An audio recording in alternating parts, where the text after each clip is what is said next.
পশ্চিমবঙ্গের চাকুরি প্রার্থীদের জন্য বিরাট ঘোষণা। এই বছর লক্ষ্যমাত্রা রাখা হয়েছে মোট 1,00,000 শূন্যপদ পূরণের, অর্থাৎ 1,00,000 ভ্যাকেন্সি পূরণ করা হবে, যার মধ্যে সিংহভাগটাই রয়েছে শিক্ষক ও শিক্ষাকর্মী নিয়োগের ক্ষেত্রে। অর্থাৎ শিক্ষাকর্মী মিলিয়ে 50,000 নিয়োগ করতে চলেছে পশ্চিমবঙ্গ রাজ্য সরকার। এবং তারপর রয়েছে পুলিশে রয়েছে 20,000 শূন্যপদ, অর্থাৎ 20,000 শূন্যপদ পূরণের লক্ষ্য কিন্তু রয়েছে।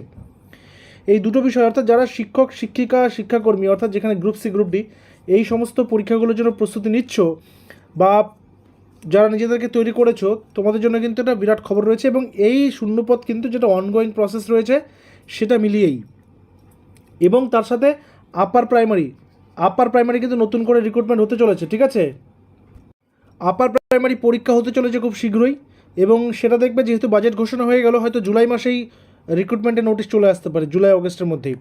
তো আপার প্রাইমারির ভ্যাকেন্সিও এখানে রয়েছে। বিশেষ করে গুরুত্ব সহকারে যেটা বিষয় দেখার সেটা হচ্ছে 33% মহিলা সংরক্ষণ, অর্থাৎ চাকরির ক্ষেত্রে 33%, 33% ফিমেল ক্যান্ডিডেটদের জন্য রিজার্ভেশন করে দেওয়া হলো।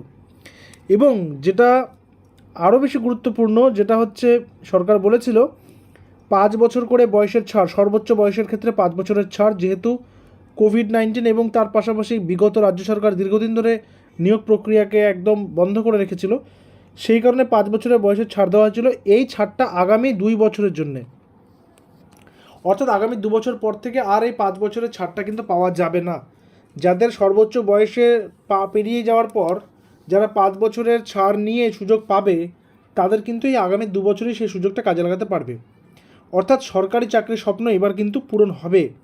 এবার কিন্তু লেগে পড়তে হবে তোমাদের প্রত্যেককেই। যারা ভাবছো আপার প্রাইমারি পড়বো, একদম ফোকাস করো। যারা ভাবছো পুলিশ হব, একদম ফোকাস করো।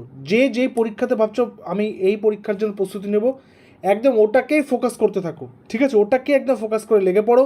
যারা ভাবছো প্রাইমারি টিচার হবে, তারা প্রাইমারির দিকে ফোকাস করো, যেটার দিকে ফোকাস করবে, কারণ আগামী 1 থেকে 2 বছরের মধ্যেই কিন্তু অনেকের ভাগ্য পরিবর্তন হতে চলেছে, অনেকের কিন্তু চাকরি জীবন শুরু হতে চলেছে। আরও বিশেষ কিছু ঘোষণা হয়েছে, যেহেতু এটা রিক্রুটমেন্টে নিয়ে ঘোষণাটা করলাম, সেই জন্যই বলে দিলাম যে শিক্ষাক্ষেত্রে আরও বিনিয়োগ, স্বাস্থ্যক্ষেত্রে নতুন প্রকল্প, অবকাঠামো উন্নয়ন, যুব সমাজের জন্য নতুন সুযোগ, সমস্ত কিছু কিন্তু রয়েছে। সমাজ কল্যাণমূলক যেগুলো ভাতা ছিল, যেগুলো প্রকল্প ছিল, সেগুলো চলবে। যেমন প্যারা টিচারদের ক্ষেত্রে একটা কথা বলি, প্যারা টিচারদের কিন্তু 5,000 টাকা বেতন বাড়ানো হয়েছে, 5,000+।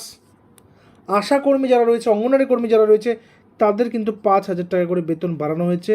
যারা রাঁধুনি রয়েছেন তাদের 1,000 টাকা করে বেতন কিন্তু বাড়ানো হয়েছে। আর বিভিন্ন খাতে বেতন কিন্তু বাড়ানো হয়েছে। তো প্যারা টিচারদের বেতন বাড়ানো, এটা একটা খুবই ভালো একটা খবর। তারা অনেক কম বেতনে পড়াচ্ছিলেন এতদিন। তো যাই হোক, প্রত্যেকে একটা কথাই বলবো, নিজেরা একেবারে আদা জল খেয়ে নেমে পড়ো। শিক্ষক শিক্ষাকর্মী পুলিশ যেই সেক্টরের প্রস্তুতি নিচ্ছ, লেগে পড়ো। পিএসসিতেও কিন্তু বিপুল পরিমাণ নিয়োগ হতে চলেছে। পিএসসির ক্ষেত্রেও পিএসসি ক্লার্কশিপের যে অনগোয়িং প্রসেসটা, সেটাও ডিসেম্বরের মধ্যে কমপ্লিট হয়ে যাবে। তো সেটাও কিন্তু তোমরা নজরে রাখবে। ঠিক আছে, মিসলেনিয়াসের যারা ফর্ম ফিল আপ করেছে তারা প্রস্তুতি নিতে থাকো, মিসলেনিয়াসেরও পরীক্ষা হবে। অর্থাৎ সর্বতোভাবে বলা যেতে পারে বাজেটে নিয়োগের ক্ষেত্রে যেমন একটা দিশা দেখা যাচ্ছে, ঠিক তেমনি যারা সরকারি কর্মচারী তাদের ডিএটাও কিন্তু দেওয়া হয়েছে। তবু যদি এই বিষয়ে কারো কোনো জিজ্ঞাসা থাকে, অবশ্যই কমেন্ট সেকশনে কিন্তু জানাবে, সেগুলো নিয়ে ডিসকাস আমরা করব। দেখা হচ্ছে পরবর্তী ভিডিওতে। Till then stay connected with us. Thank you very much.